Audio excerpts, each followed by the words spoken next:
जय स्वामीनारायण। श्री स्वामीनारायण गुरुकुल राजकोट संस्थान द्वारा आयोजित SGIS ऑनलाइन एज्युकेशन में आप सर्वेનું हार्दिक स्वागत है।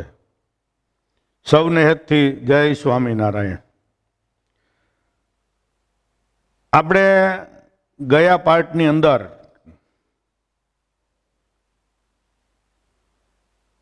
મહત્વના ત્રણ ઉદ્યોગોની આપણે વાત કરી હતી।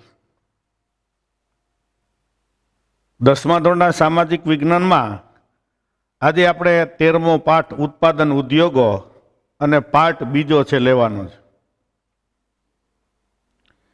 પહેલા પાર્ટની અંદર સુતરાઉ કાપડ ઉદ્યોગ, શણ કાપડ ઉદ્યોગ અને રેશમી કાપડ ઉદ્યોગ વિશેની ચર્ચા આપણે પાર્ટ 1 માં કરી ગયા। પાર્ટ 2 માં આજે આપણે બાકીના જે ઉદ્યોગો છે એના વિશેનો અભ્યાસ કરવાનો છે। એમાં પહેલો ઉદ્યોગ છે એ ઊની કાપડ, ઊનનું કાપડ, જેને આપણે ગરમ કાપડ કહીએ છીએ। તો ભારતમાં કુટીર ઉદ્યોગ તરીકે ઊની કાપડનો ઇતિહાસ છે ને બહુ જૂનો છે। પ્રાચીન સમયનો આપણો એ મહત્વનો ઉદ્યોગ છે। સૌથી વધારે ઊની કાપડની મિલો પંજાબની અંદર જોવા મળે છે। ધારીવાલ, લુધિયાણા અને અમૃતસરની અંદર છે એ ગરમ કાપડ બનાવવા માટેનો કે ઊનનામાંથી કાપડ બનાવવાનો ઉદ્યોગ એ પુષ્કળ પ્રમાણમાં વિકસેલો છે। ત્યાર પછી આવે છે મહારાષ્ટ્ર। મહારાષ્ટ્રની અંદર પણ છે એ ગરમ કાપડ ઉદ્યોગ કે ઊની કાપડ ઉદ્યોગ છે એ સારો વિકસ્યો। અને ગુજરાતમાં જોઈએ તો અમદાવાદ અને જામનગરની અંદર પણ ગરમ કાપડ બનાવવા માટેની મિલો છે એ પુષ્કળ પ્રમાણમાં છે। આ ઉપરાંત રાજસ્થાનની અંદર, કાશ્મીરની અંદર, કર્ણાટક, આ તમામ પ્રકારના વિસ્તારની અંદર પણ છે એ ઊની કાપડ બનાવવા માટેનો ઉદ્યોગ એ સારો એવો વિકસ્યો છે। વર્તમાન સમયની અંદર કાચા ઊનની એ ઘણી બધી અછત, ઊની કાપડ બન્યા પછી ભારત દેશની અંદર આંતરિક બજારની અછત અને ખાસ કરીને ઊની ઉત્પાદન એટલે કે ઊનનું કાપડ જે ઉત્પાદન થાય છે એ ગુણવત્તાની દ્રષ્ટિએ જોઈએ તો થોડુંક અન્ય દેશો કરતાં ઘણું બધું નીચું છે। પરિણામે આવા પ્રકારના મુશ્કેલીઓનો સામનો ભારત દેશની અંદર આજે એ ઊનનો ઉદ્યોગ છે કરી રહેલો છે। છતાં પણ ભારત દેશના જુદા જુદા રાજ્યોમાં ઊની વસ્ત્રો કે ઊની કાપડ જે બનાવવામાં આવે છે એ તમામ પ્રકારનું કાપડનું બજાર એ અમેરિકા, કેનેડા, જર્મની, ફ્રાન્સ અને રશિયાની અંદર છે આપણે આ કાપડનો અથવા તો એ ઊની વસ્ત્રોનો છે એ નિકાસ કરીએ છીએ। ત્યાર પછીનો બીજો મહત્વનો કાપડ ઉદ્યોગ છે એ કૃત્રિમ કાપડ ઉદ્યોગ।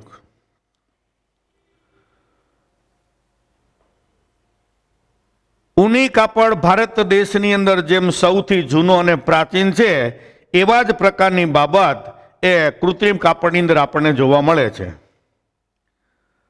માનવ નિર્મિત રેસામાંથી બનેલું, આપણે અગાઉના પાઠમાં જોયું કે સાંસ્કૃતિક વારસામાં પણ એક મહત્વનો ભાગ છે માનવ સર્જિત રેસા। તો માનવ સર્જિત રેસામાંથી બનાવેલું જે કાપડ છે એ એની ગુણવત્તા કે એની ગુણધર્મોની દ્રષ્ટિએ આપણે જોઈએ તો એ ઘણું બધું મજબૂત છે, ટકાઉ છે, પછી રંગની દ્રષ્ટિએ પણ શ્રેષ્ઠ અને એમાં કરચલી ન પડતી હોવાના કારણે આજે બજારની અંદર કૃત્રિમ કાપડની માંગ છે એ પુષ્કળ પ્રમાણમાં આપણને જોવા મળે છે। અને એના કારણે ઊની કાપડ કૃત્રિમ કાપડ છે એ ભારત દેશમાં સારો એવો ઉદ્યોગ એનો વિકસો જોવા મળે છે। આ ઉપરાંત કપાસના રેસાની સાથે કૃત્રિમ રેસા મેળવીને પણ આ મિશ્ર કાપડ છે એ બનાવવામાં આવે છે।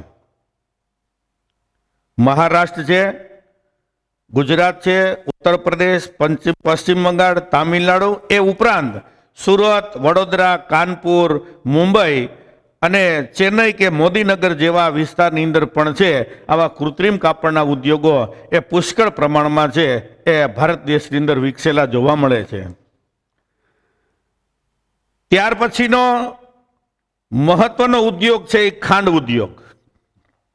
આમ જોઈએ તો ભારત દેશની અંદર કૃષિ આધારિત ઉદ્યોગોની અંદર સુતરાઉ કાપડ પછીનો મહત્વનો ઉદ્યોગ એટલે કે બીજા નંબરનો ઉદ્યોગ છે એ ખાંડનો ઉદ્યોગ છે.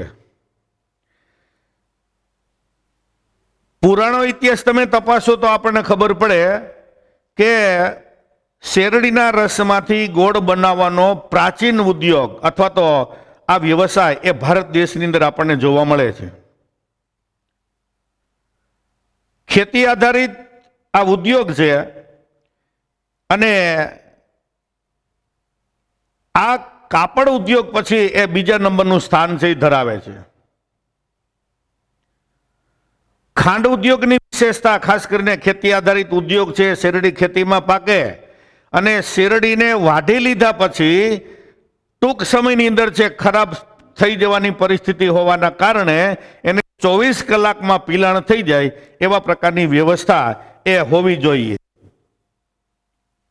નહીતર શેરડી છે એ સુકાઈ જાય તો ખાંડનું ઉત્પાદન ઓછું આવે, શીઘ્ર ખરાબ થઈ જવાની પણ શક્યતા એમાં વધારે અને વજનમાં ભારે હોવાના કારણે પરિવહનની સુવિધામાં પણ કેટલીક મુશ્કેલી પડે. એટલે ખાંડ ઉદ્યોગના મોટા ભાગના જે કારખાના છે જ્યાં શેરડી વધારે ઉત્પન્ન થાય એવા પ્રકારના વિસ્તારની અંદર છે એ સ્થાપવામાં આવ્યું છે. ભારત દેશમાં આપણે અંદાજિત જોઈએ તો 460 થી પણ વધારે એ આવી ખાંડની મિલો છે આપણને જોવા મળે છે અને એમાં 50% ખાંડની મિલો તો ઉત્તર પ્રદેશમાં છે. ઉત્તર પ્રદેશમાં 50% મિલો છે અને 50% મિલો એ બાકીના એ બધા રાજ્યની અંદર આપણને જોવા મળે છે. ભારત દેશની અંદર શેરડીના જે ઉત્પાદન કરતા પ્રદેશો છે તો એ મહારાષ્ટ્ર છે, ઉત્તર પ્રદેશ, તામિલનાડુ, કર્ણાટક, આંધ્રપ્રદેશ અને ગુજરાત. અને ગુજરાતમાં ખાસ કરીને આપણે જોઈએ તો બારડોલી છે, ગણદેવી છે, સુરત, નવસારી, ઓલપાડ, ભરૂચ, વ્યારા, ખાસ કરીને આપણા સૌરાષ્ટ્રની અંદર જોઈએ તો કોડીનાર અને તાલાળા ગીરની અંદર પણ છે એ પુષ્કળ પ્રમાણમાં આ ખાંડના કારખાના કે ખાંડ ઉદ્યોગ સારી રીતે એ વિકસેલો આપણને જોવા મળે છે. બીજી બાબત ખાસ વિશેષતા આપણે કહીએ તો ઉત્તર ભારતમાં જે શેરડી પાકે છે એના કરતાં દક્ષિણ ભારતની અંદર જે શેરડીનું ઉત્પાદન થાય છે એમાં ગળપણનું પ્રમાણ છે એ આપણને વધારે જોવા મળે છે. પ્રાચીન સમયમાં આપણે જોઈએ છીએ તો ગોળનો ઉપયોગ પુષ્કળ પ્રમાણમાં થતો. ધીમે ધીમે સમય અને સંજોગોમાં પરિવર્તન આવતા આવતા એ ગોળનો પ્રમાણ છે એ ઘણું બધું ઘટી ગયું. એટલે આવી ઉદ્યોગ એ પ્રાચીન સમયથી આપણને એ ખાંડ ઉદ્યોગ પણ જોવા મળે છે. ત્યાર પછીનો ઉદ્યોગ છે કાગળ ઉદ્યોગ. ઈસવીસન પૂર્વે 7મી સદીની અંદર નાઇલ નદીને કિનારે મિસરવાસીઓને એ પેપીરસ નામના છોડમાંથી કે વૃક્ષમાંની છાલમાંથી એ કાગળ બનાવવાનો ઉદ્યોગ વિકસ્યો હતો. હવે ત્યારે તો કાગળની બહુ જરૂરિયાત નહીં એટલે થોડા સમય માટે છે એ વિસરાઈ ગયું. ધીમે ધીમે એ વિજ્ઞાન અને ટેકનોલોજીના વિકાસ અને શિક્ષણનું પરિવર્તન થતાની સાથે આ ઉદ્યોગોનું મહત્વ પણ ભારત દેશની અંદર આપણને વધેલું જોવા મળે છે. કાગળ ઉદ્યોગ માટે કાચો માલ જોઈએ તો પોચું લાકડું, ઘાસ, વાંસ અને શેરડીના કૂચામાંથી છે આ બનાવવામાં આવે છે. અને અઢળક પ્રમાણની અંદર કાગળનો ઉપયોગ છે એ વર્તમાન સમયની અંદર એ માણસ છે એ કરી રહ્યો છે. કાગળ ઉદ્યોગ માટે જોઈએ તો ભારત દેશની અંદર આંધ્રપ્રદેશ, મહારાષ્ટ્ર, પશ્ચિમ બંગાળ, ઓરિસ્સા, કર્ણાટક, ગુજરાત કે મધ્યપ્રદેશ જેવા વિસ્તારની અંદર એ પુષ્કળ પ્રમાણની અંદર છે એ કાગળની મિલોનું આવેલી આપણને જોવા મળે છે. આપણા ગુજરાત રાજ્યમાં જોઈએ તો અમદાવાદ, રાજકોટ, સુરત, વાપી અને વડોદરા કે વલસાડની અંદર પણ છે એ કાગળ બનાવવાના એ ઘણા બધા કારખાનાઓ છે એ આપણને જોવા મળે છે. પ્રાચીન સમયની અંદર મિસરવાસી લોકોએ કાગળની જેમ શોધ કરી કે એ ઝાડની છાલને ઉખેડીને એના વીટા બનાવતા અને એમાં એ લખતા. પણ ત્યારે વર્તમાન સમય જેવી કાગળની જરૂરિયાત હતી નહીં, એટલે તાત્કાલિક એમાં કોઈ પણ જાતનું પરિવર્તન આપણને દેખાણું નહીં. પણ આજની તારીખમાં જુઓ તો ડગલે ને પગલે પુષ્કળ પ્રમાણની અંદર છે એ કાગળનો ઉપયોગ થઈ રહેલો આપણને જોવા મળે છે. કેટલીક બાબત તો આપણે જોઈએ તો વેસ્ટમાંથી બેસ્ટ પણ બને છે, અને એમ કરીને પણ કાગળ ઉદ્યોગને છે એ ભારત દેશની અંદર વિકસાવી અને કાગળની જરૂરિયાતોને પૂર્ણ કરવામાં આવી છે. ત્યાર પછી નવો વિભાગ આવે છે એ ખનિજ ઉપર આધારિત ઉદ્યોગો. ઉદ્યોગ, કૃત્રિમ ઉદ્યોગ, ખાંડ કે કાગળ ઉદ્યોગોની આપણે જે ચર્ચા કરી એ તમામ પ્રકારના ઉદ્યોગો ને માટે જોઈતો કાચો માલ કૃષિમાંથી ઉત્પન્ન થતો, ખેતીમાંથી, એટલે એને કૃષિ આધારિત ઉદ્યોગ તરીકે ઓળખવામાં આવતા.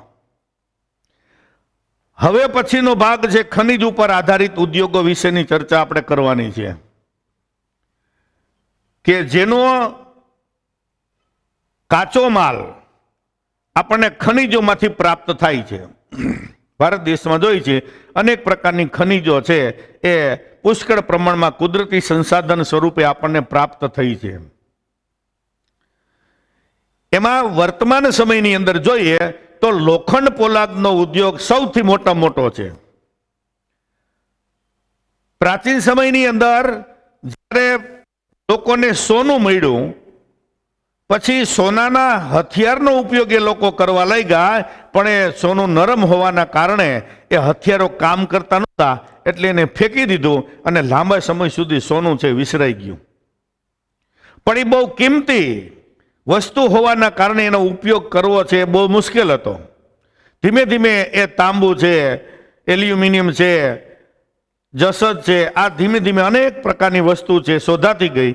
એમાં સૌથી મહત્વની કોઈ વસ્તુ સસ્તી અને સારી અને સૌથી વધુમાં વધુ ઉપયોગમાં લઈ શકાય તેવા પ્રકારની વસ્તુ એટલે લોખંડ પોલાદનો ઉદ્યોગ, કે જે આપણે ખનિજમાંથી પ્રાપ્ત થાય છે. તો આવા ખનિજ આધારિત ઉદ્યોગો ભારતની અંદર જોઈએ તો લોખંડ પોલાદ છે, એલ્યુમિનિયમ છે, તાંબુ છે, રસાયણ ઉદ્યોગ, રાસાયણિક ખાતર, પ્લાસ્ટિક કે સિમેન્ટ, આવા અનેક પ્રકારના ઉદ્યોગો એ ખનિજ સંસાધનોમાંથી આપણે છે એ વિકસાવી શક્યા છીએ. એમાં પહેલો છે એ લોખંડ અને પોલાદ. વર્તમાન સમયની અંદર જોઈએ તો 200 કરતા પણ વધારે વસ્તુ એવી છે કે જે વસ્તુનો ઉપયોગ માણસ એ દિવસની અંદર કરે છે. 200 કરતા પણ વધારે વસ્તુનો ઉપયોગ દરરોજ સૂર્યોદયથી માંડી અને સૂર્યોદય અસ્ત સુધીમાં એ કરે છે, એન કેન પ્રકારે, સીધી રીતે અથવા તો આડકત રીતે. એનો અર્થ એવો કે આ ધાતુ સિવાય અન્ય ધાતુનો ઉપયોગ એટલો બધો આપણને જોવા મળતો નથી અન્ય બાબતમાં. તો લોખંડ પોલાદ ઉદ્યોગ છે એ ચાવીરૂપ ઉદ્યોગ ગણાવ્યો છે. શું કામે? તો કે એ લોખંડ પોલાદના ઉદ્યોગ દ્વારા આધુનિક ઉદ્યોગો અને આર્થિક વિકાસની ધરી સમાન એ લોખંડ પોલાદનો ઉદ્યોગ છે, અને એ અન્ય ઉદ્યોગોના ઉત્પાદન માટે બનતા જે યંત્રો અને એની સંરચનાનું નિર્માણ કરે છે. આપણે કોઈ પણ ઉદ્યોગો જોઈએ તો એ ઉદ્યોગોમાં જે મશીનરી છે એ લોખંડમાંથી બને છે. મોટા ભાગની મશીનરી છે લોખંડની, અને લોખંડમાંથી બનેલી જે વસ્તુઓ છે એ આપણો લોખંડ પોલાદ ઉદ્યોગના જ આધારિત છે. એટલે આ ઉદ્યોગ ભારત માટે ચાવીરૂપ ગણવામાં આવે છે. અહીંયા ભારતની અંદર લોખંડ બનાવવાની પ્રક્રિયા ઘણી પ્રાચીન છે. પ્રાચીન સમયનો આપણે ઇતિહાસ જોઈએ તો દમાસ્કસ જે છે, દમાસ્કસની અંદર તલવાર જે બનાવવા માટેનો ઉદ્યોગ વિકસ્યો હતો, એ ઉદ્યોગ માટેનો કાચો માલ પણ એ ભારતથી આયાત કરવામાં આવતો હતો. એની આયાત ભારતથી થતી. આપણે એને દમાસ્કસને એ ઊંચા પ્રકારનું લોખંડ છે એ આપતા, આપણે નિકાસ કરતા, અને એના કારણે દમાસ્કસની અંદર છે એ તલવાર બનાવવાનો ઉદ્યોગ છે એ સારો એવો વિકસ્યો હતો. આપણી પાસે ખનન સંપત્તિના સ્વરૂપની અંદર લોખંડ આટલું બધું છે, છતાં પણ એ સમય દરમિયાન ભારત દેશની અંદર લોખંડ પોલાદના કોઈ પણ જાતના ઉદ્યોગો વિકસેલા આપણને જોવા મળતા નહોતા. પરંતુ 1830ની અંદર આધુનિક રીતે લોખંડ બનાવવાનું પ્રથમ કારખાનું એ તામિલનાડુના એ પોર્ટાનોવામાં બનાવવામાં આવ્યું. પોર્ટાનોવાની અંદર છે પહેલું કારખાનું 1830ની અંદર સ્થાપ્યું. થોડા સમય માટે ચાલ્યું, પણ એ થોડા સમય પછી એ કારખાનું અનિવાર્ય સંજોગોને કારણે છે બંધ પડી ગયું. અને ફરીથી 1864ની અંદર પશ્ચિમ બંગાળના કુલ્ટી ખાતે એ કાચા લોખંડનું ઉત્પાદન કરતું કારખાનું સ્થાપ્યું, અને એમાં ભારત દેશને સફળતા મળી. કુલ્ટી ખાતેના કારખાનાની અંદર ત્યારથી ભારત દેશની અંદર લોખંડ પોલાદનો ઉદ્યોગ ઝડપી વિકસ્યો છે એવું નહીં, પણ 1907ની અંદર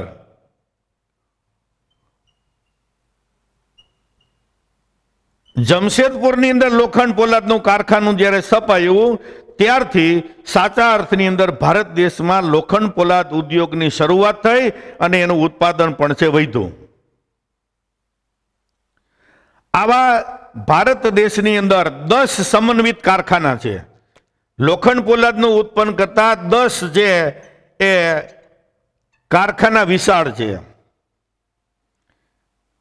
એ કારખાનામાં ખાસ કરીને કોઈ અગત્યના હોય તો પશ્ચિમ બંગાળમાં એ બર્નપુર અને કર્ણાટકની અંદર ભદ્રાવતી છે મુખ્ય છે. એ ઉપરાંત ભિલાઈ, રાઉરકેલા, દુર્ગાપુર, બોકારો અને સેલમની અંદર પણ છે. આવા અનેક પ્રકારના લોખંડ પોલાદના કારખાનાઓ આપેલા છે. આ 10 કારખાનાને આગળ ધપાવવા માટે, એના માટે મદદરૂપ થઈ તેવા એ 20 કારખાના છે એ વિકેન્દ્રિત છે.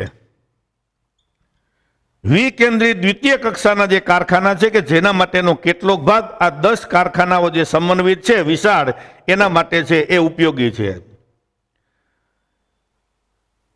આ જે 10 કારખાના છે એમાં 4 કારખાના તો એવા પ્રકારના છે કે જેને વિદેશી સહાયથી ચાલે છે.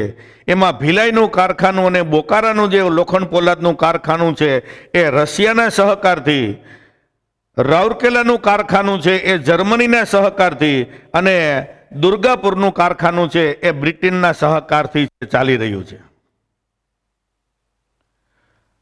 લોખંડ પોલાદના કારખાના માટે કાચો માલ એટલે કે રો મટીરિયલમાં જોઈએ તો લોહ અયસ્ક છે, કોલસો છે, ચૂનાનો પથ્થર અને મેંગેનીઝનો ઉપયોગ છે એ કરવામાં આવે છે, જેનાથી લોખંડ પોલાદનો ઉદ્યોગ એ સારો વિકસવામાં આવ્યો છે. એમાં ગુજરાતમાં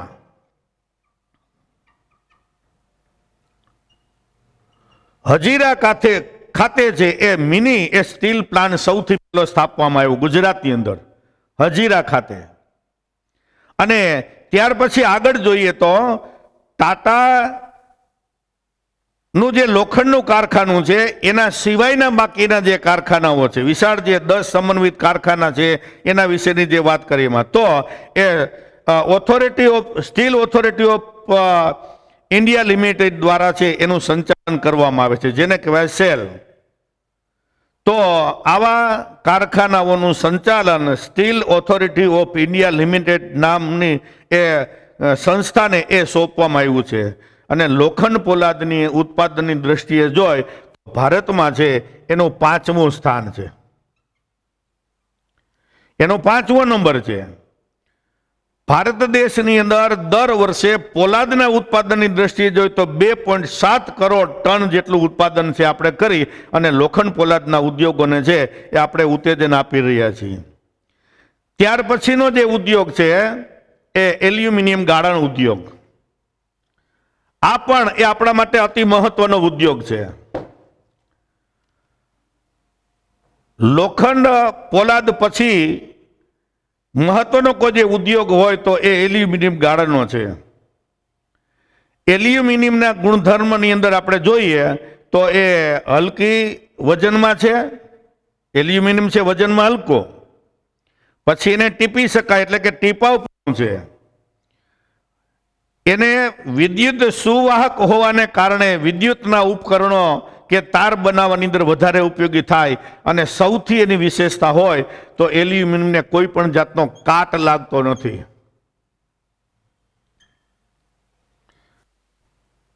આવા પ્રકારની એની વિશેષ ગુણધર્મો છે આપણને જોવા મળે છે. એલ્યુમિનિયમ છે એ બોક્સાઇટમાંથી બને. એટલે બોક્સાઇટ છે એ એલ્યુમિનિયમના ઉત્પાદન માટેની એ અતિ અગત્યની કાચી ધાતુ છે. એલ્યુમિનિયમનું ઉત્પાદન કરવા માટે 40 થી 50% ખર્ચ તો માત્ર વીજળીનો થાય છે.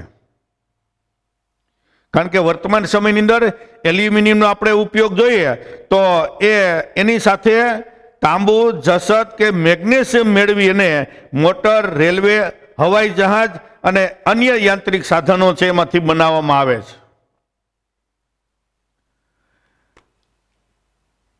1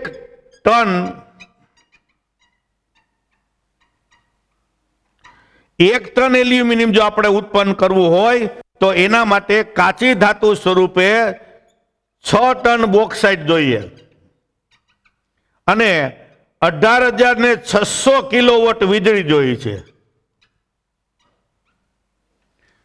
18,600 કિલોવોટ જેટલી વીજળી વપરાય, 6 ટન જેટલી બોક્સાઇટનો ઉપયોગ થાય ત્યારે આપણે 1 ટન એલ્યુમિનિયમ છે પ્રાપ્ત કરી શકીએ. આવા પ્રકારનો આ ઉદ્યોગ એ ઘણો બધો ખર્ચાળ પણ બની શકે. અને એટલે બોક્સાઇટનો જ્યાં ઉત્પાદન વધારે છે, જળ વીજળી જ્યાંથી વધુ પ્રાપ્ત થાય છે એવા પ્રકારના વિસ્તારની અંદર જ આ ઉદ્યોગ છે એ સ્થાપવામાં આવે છે. કારણ કે એનો 40 થી 50% ખર્ચ તો માત્ર વીજળી ખાઈ જાય છે. એ પણ જે તાપ વિદ્યુત અથવા તો અણુ વિદ્યુતમાંથી મેળવવામાં આવે તો એના કરતાં મોંઘી પડે. પણ જળ વિદ્યુત જ્યાં સરળતાથી પ્રાપ્ત થાય એવા પ્રકારના વિસ્તારની અંદર છે આ ઉદ્યોગ સ્થાપવામાં આવે છે. એવા ઉદ્યોગ પશ્ચિમ બંગાળ, કેરળ, ઓડિશા, ઉત્તર પ્રદેશ, છત્તીસગઢ, મહારાષ્ટ્ર અને તામિલનાડુ જેવા પ્રકારના વિસ્તારની અંદર છે આ એલ્યુમિનિયમના કારખાના આપણને વિશેષ પ્રમાણમાં જોવા મળે છે. ત્યાર પછીનો ઉદ્યોગ છે તાંબુ ગાળણ. તાંબુ ગાળણની આપણે વાત કરીએ તો તાંબુ છે એ વીજળીનું સુવાહક અને બીજી એની વિશેષ ગુણવત્તા છે બીજી ધાતુની અંદર સરળતાથી ભળી જવું. આ એનો ગુણ છે. અને એટલે વર્તમાન સમયની અંદર તાંબાનો ઉપયોગ છે ભારત દેશની અંદર નહીં પણ સમગ્ર વિશ્વની અંદર સૌથી વધુમાં વધુ આપણને જોવા મળે છે. વીજળીનું સુવાહક હોવાને કારણે રેફ્રિજરેટરનો ઉદ્યોગ હોય, વિદ્યુતના સાધનો બનાવવાનો હોય, એસી હોય, રેડિયેટર હોય કે અન્ય ઓટોમોબાઈલ્સના સાધનો હોય અને ખાસ કરીને ઘર વપરાશ માટેના વાસણોની અંદર છે આનો ઉપયોગ સૌથી વધુમાં વધુ થાય છે. ભારતમાં સૌ પ્રથમ તાંબુ ગાળણ માટેનો ઔદ્યોગિક એકમ ભારતીય તાંબા નિગમ આઈસીસી એ ભારત દેશની અંદર એ સૌથી પ્રથમ છે એ ઝારખંડના ઘાટશિલાની અંદર સ્થાપવામાં આવ્યું. ઇન્ડિયન કોપર કોર્પોરેશન નામની કંપની આઈસીસી.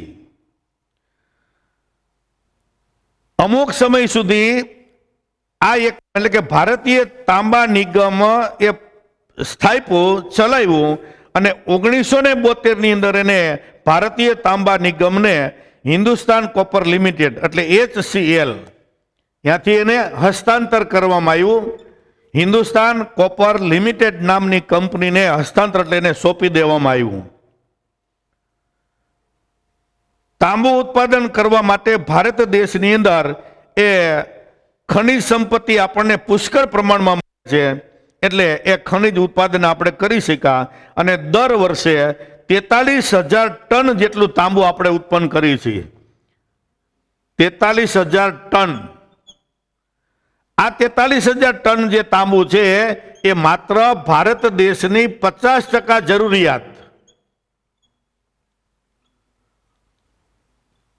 50% જરૂરિયાત પૂર્ણ કરે છે. તો બાકીની 50% તો કે વિદેશથી આપણે આ તાંબુ મંગાવવું પડે છે. એટલે આ રીતે ભારત દેશની અંદર છે એ તાંબાનો ઉદ્યોગ જોવા મળે છે. પછી એ રસાયણ ઉદ્યોગ, કેમિકલ ઉદ્યોગ. આપણે ખબર છે કે ગુજરાતની છે એ અમદાવાદ, વડોદરા, અંકલેશ્વર, ભરૂચ આ વિસ્તારની અંદર છે એ રાસાયણિક ઉદ્યોગ છે એ સૌથી વધુમાં વધુ વિકસ્યો છે. રસાયણ ઉદ્યોગની દ્રષ્ટિએ જોઈએ તો ભારત દેશનું સ્થાન વર્તમાન વિજ્ઞાન અને ટેકનોલોજીના યુગમાં એ સૌથી વધુમાં વધુ જોવા મળે છે. રસાયણો બે પ્રકારના છે. એક રસાયણો કાર્બનિક રસાયણો અને બીજા છે અકાર્બનિક રસાયણો. કાર્બનિક રસાયણના ઉદ્યોગો જે છે એ સંદર્ભે આપણે વિચાર કરીએ તો એ પેટ્રોકેમિકલ્સને લગતા ઉદ્યોગો છે. એમાં એ કૃત્રિમ રેસા, કૃત્રિમ રબર, પ્લાસ્ટિકની વસ્તુઓ, રંગ રસાયણ, દવાઓ વગેરે બાબતોની અંદર એ કાર્બનિક રસાયણનો ઉપયોગ છે એ પુષ્કળ પ્રમાણમાં એ કરવામાં આવે છે. અને આ ઉદ્યોગ જ્યાં રિફાઇનરીઓ વધારે છે, ખનિજ તેલ જ્યાંથી વધુ પ્રાપ્ત થાય છે એવા પ્રકારના વિસ્તારની અંદર છે પ્રસ્થાપિત કરવામાં આવ્યો છે. એ જ રીતે એની સામે અકાર્બનિક રસાયણોનો જે ઉદ્યોગ છે એની જો આપણે વાત કરીએ તો ગંધકનો તેજાબ, નાઇટ્રિક એસિડ, સોડાએસ, કોસ્ટિક સોડા અને ક્લોરીન જેવી વસ્તુઓ છે એ અકાર્બનિક રસાયણ અંદર સમાવેશ થાય છે. આમ એ જંતુનાશક દવાઓના ઉત્પાદનમાં વિકાસશીલ દેશો છે એમાં ભારતનું સ્થાન સૌથી પ્રથમ છે. કારણ કે રાસાયણિક બાબતે કાર્બનિક અને અકાર્બનિક રસાયણો ભારતમાં પુષ્કળ પ્રમાણમાં મળતા હોવાના કારણે જંતુનાશક દવાઓના ઉત્પાદનની અંદર એ ભારત દેશ છે એ ઘણું મહત્વનું સ્થાન ધરાવે છે. ગુજરાતનું સ્થાન અગાઉ મેં તમને કીધું સર્વોપરી છે. કારણ કે ભારત દેશના ગુજરાત રાજ્યમાં થોડા વિસ્તારની અંદર વધારે પડતા આવા એ રાસાયણિક ઉત્પન્ન કરતા એ મુખ્ય કેન્દ્રો એ વધારે છે અને એના કારણે ગુજરાતનું સ્થાન છે એ સર્વોપરી એટલે કે બધા કરતાં વધારે એ મહત્વનું માનવામાં આવે છે. ત્યાર પછીનો ઉદ્યોગ છે એ પ્લાસ્ટિક.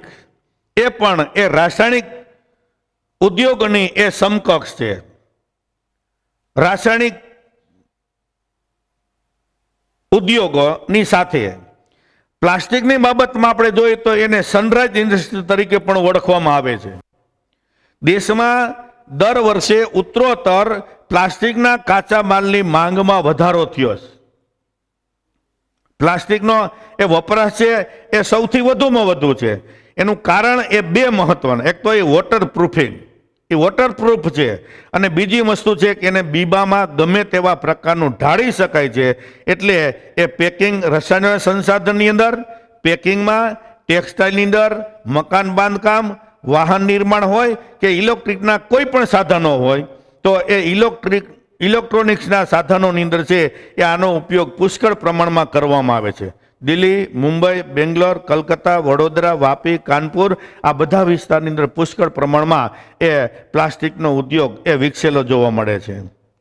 ત્યાર પછી રાસાયણિક ખાતર આપણે જોઈએ તો દેશનું સૌ પ્રથમ રાસાયણિક ખાતરનું કારખાનું 1906 ની અંદર તામિલનાડુના એ રાનીપેટમાં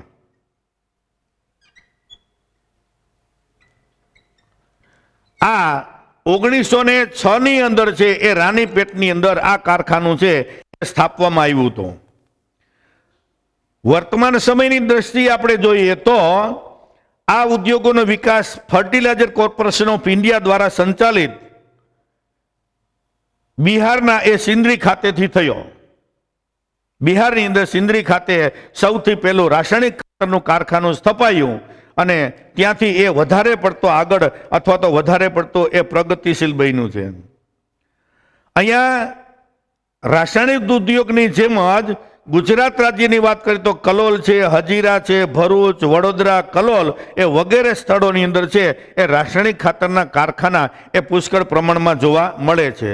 આ ઉપરાંત એ તામિલનાડુ, ઉત્તર પ્રદેશ, પંજાબ અને કેરળ ખાતે પણ એ રાસાયણિક ખાતરના કારખાના છે બનાવવામાં આવ્યા.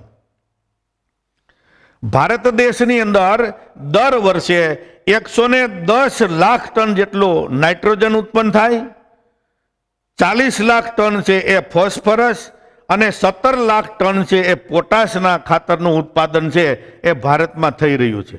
એટલે કે રાસાયણિક ખાતરની દ્રષ્ટિએ પણ એ ભારતની અંદર છે એ પુષ્કળ પ્રમાણમાં વિકાસ થઈ રહ્યો છે. ત્યાર પછીનો ઉદ્યોગ છે એ સિમેન્ટ ઉદ્યોગ. આ વર્તમાન સમયની તાતી જરૂરિયાત છે. મકાન બાંધકામ હોય, પછી રોડ રસ્તા હોય, પુલ હોય કે બંધ બાંધવા માટેની કે નિર્માણ કરવા માટેની જે પ્રક્રિયા છે એ તમામ પ્રકારની બાબતમાં સિમેન્ટનો ઉપયોગ છે સૌથી વધુમાં વધુ.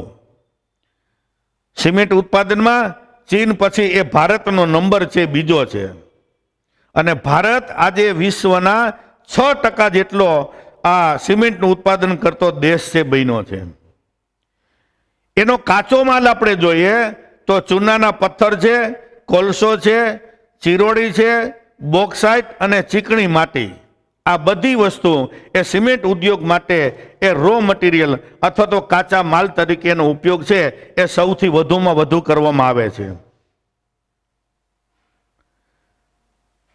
સિમેન્ટ માટેનો કાચો માલ ખાસ કરીને એ ગુજરાતની અંદર સૌથી વધારે પ્રાપ્ત થતો હોવાથી એ ગુજરાતની અંદર સારા એવા ઉદ્યોગો, જામનગર જિલ્લો છે, પોરબંદર જિલ્લો છે, રાણાવાવ છે, એ આજુબાજુના પ્રદેશોની અંદર એ સિમેન્ટ માટેનો કાચો માલ પુષ્કળ પ્રમાણમાં મળી રહેતો હોવાના કારણે આ વિસ્તારની અંદર છે સિમેન્ટ ઉદ્યોગ સારો એવો વિકસ્યો છે. તો આ રીતે આપણે ખનિજ આધારિત ઉદ્યોગો અને કૃષિ આધારિત ઉદ્યોગો ક્યાં અને કઈ રીતે વિકસ્યા છે એ આપણે જોયું. ત્યાર પછીનું આપણે આવતા પીરિયડની અંદર આગળ કરશું.